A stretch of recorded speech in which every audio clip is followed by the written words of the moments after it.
Hey, Treasure History. Today's essential question is, how did feudalism work in medieval Europe?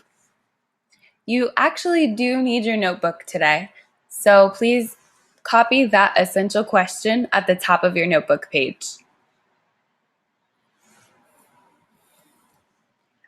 With 27 days left until you crush the eye leap, let's continue to review from Unit 4. Show us what you remember from way back in October. Yesterday, we discovered the way of life left over in the ruins of the Roman Empire. During the Middle Ages, the manor system ruled. Which of the following is true of the manor system? Today, we'll get more in-depth about the system of feudalism, a political system based around the idea that land is power. Whoever had land had food to eat and protection from invaders.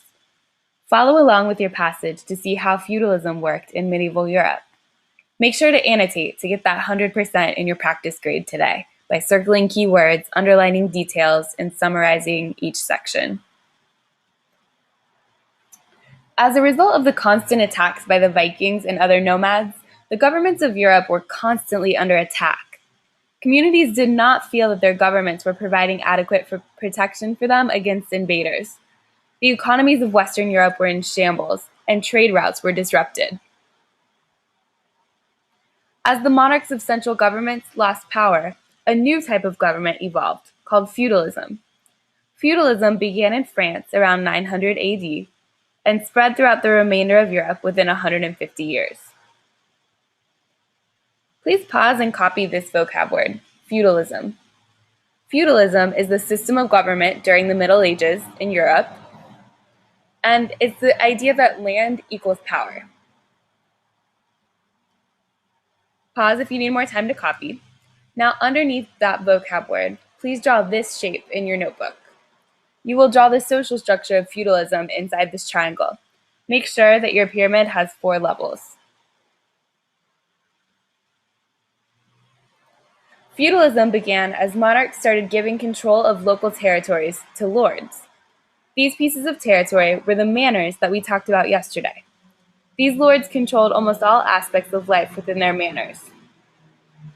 Go ahead and fill in the top of our feudalism pyramid. The king is the guy in charge. The only real thing that had more power than the king at that time was probably the Catholic Church and the Pope, who's the leader of the church. So you can put the church outside of your pyramid. You can draw a little picture of a cathedral if you would like. But then the top of your pyramid should be the king. Pause if you need more time to copy. So the king has the power to choose his lords and give them land to control. If you got land from the king, then instantly you had a lot of power too, because you were in charge of that land. Nobles and lords are the name for people who controlled that land. And when I say controlled, I mean they controlled pretty much all aspects of life within their manors. Go ahead and add nobles and lords to your pyramid.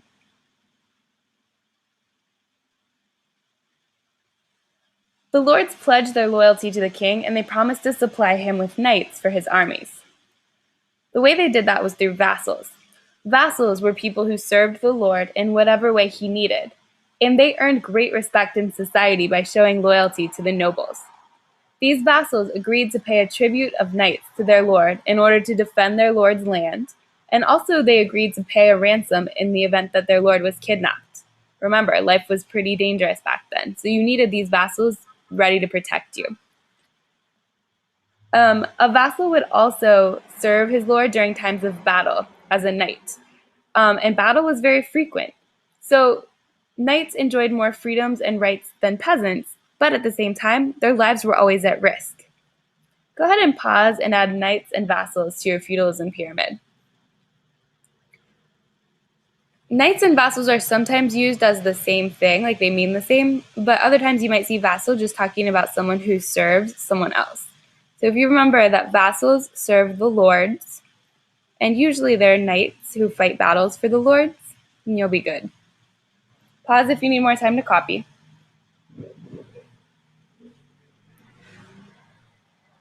So at the bottom of the pyramid came the peasants. The peasants were considered to be property of the lords who ruled their manors.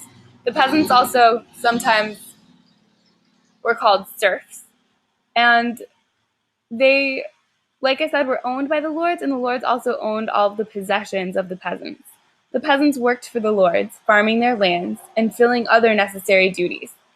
The serfs were not allowed to leave the farmland unless their lord told them that they could. That was their job. They were almost like slaves. Go ahead and pause and add peasants and serfs to your feudalism pyramid. So the one good thing about being a peasant is that you did grow food for yourself, and it was a good way to have a steady source of food. You knew where your next meal was coming from. The thing is, you also provided food for everyone else on your manor. So that's how the peasants served all the way up to the king. They provided food for the knights and vassals. They provided foods for the nobles and the lords. In turn, the lords gave them protection. The knights who worked for the lords protected the peasants in case if there was any kind of invasion. And the knights were in charge of protecting the lords, and the lords would also send the knights up to the king to serve in his army if needed. Now, if the peasants were providing food and the knights were providing protection, then what did the king, the nobles, and lords give to anybody? Well, like I said at the beginning, land equals power, and they were the ones with the land. So in exchange for the king giving the lord land, and the lord letting everyone else live on this land, the king, the lords, and nobles were protected, and they had food to eat. So that's how feudalism worked in medieval Europe. It's really interesting because, like you see, everybody had to work together. If everyone was going to eat, be protected and safe, and have a place to live, then they all needed each other. Go back to your playlist and X out until it's time for to push 4.0 until it's time for practice.